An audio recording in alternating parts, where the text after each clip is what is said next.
15 વર્ષથી પાલેજમાં જૂના અને જાણીતા computer, laptop, CCTV camera service, printer repairing તેમજ નવા અને જૂના કોમ્પ્યુટર લે વેચ કરનાર. એડમિશન ફોર્મ તેમજ તમામ સરકારી ફોર્મ ઓનલાઈન ભરી આપવામાં આવશે. ઝઘડિયા એસટી ડેપો સામે છાત્રોનો વિરોધ. મિની બસ અટકાવી. મોટી બસની કરી ઉગ્ર માંગ. મોટી બસના બદલે સતત મિની બસ મુકાતા વિદ્યાર્થીઓ સહિત મોટી સંખ્યામાં મુસાફરોને હાલાકીનો સામનો કરવો પડી રહ્યો હોવાનો આક્ષેપ. ભરૂચ જિલ્લાના ઝઘડિયા એસટી ડેપોમાંથી ભરૂચ જતી મિની બસને લઈને કોલેજના છાત્રોએ ભારે વિરોધ નોંધાવ્યો હતો.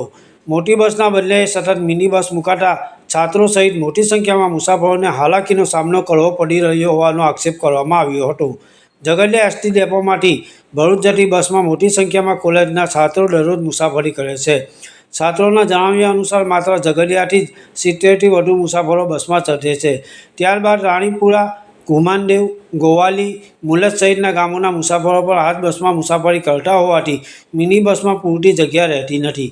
આ સમસ્યાથી કંટાળેલા છાત્રોએ ઝઘડિયા 4 રસ્તા પાસે બસ અટકાવી વિરોધ વ્યક્ત કર્યો હતો.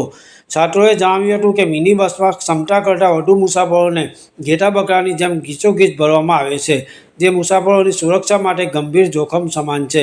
છાત્રોએ સવાલ ઉઠાવ્યો કે જો ક્ષમતા કરતાં વધુ મુસાફરો સાથે બસમાં અકસ્માત સર્જાય તો તેની જવાબદારી કોણ લેશે.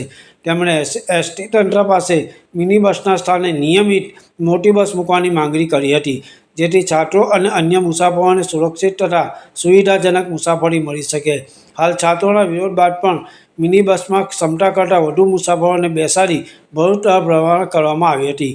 હવે એસટી વિભાગ આ ગંભીર સમસ્યાનો કાયમી ઉકેલ લાવે છે કે નહીં તેના પર છાત્રો અને સ્થાનિક મુસાફરોની નજર મંડાઈ છે. પાલેજ ટાઈમ્સ, ભરૂચ. મારું નામ પટેલ કુણાલ રમેશભાઈ. હું કોલેજ કરું છું ને 4 દિવસથી અમે બસની મોટી માંગ કરીએ છીએ. બસ મિની છે, 33ની સીટ છે, 110 જણ છે. આનું નિરાકરણ અમે કેટલી અરજી પણ લેખિત આપી છે, મૌખિક પણ આપી છે, પણ કોઈ નિરાકરણ આવતું નથી. બસ આજે આ બસને અમે જવા નહીં દે ને હજુ તો ઝઘડિયા ઉભા છે. આગળ નાના સાંજા, ગોવાલી, જાડેશ્વર એની પબ્લિક જશે ક્યાં?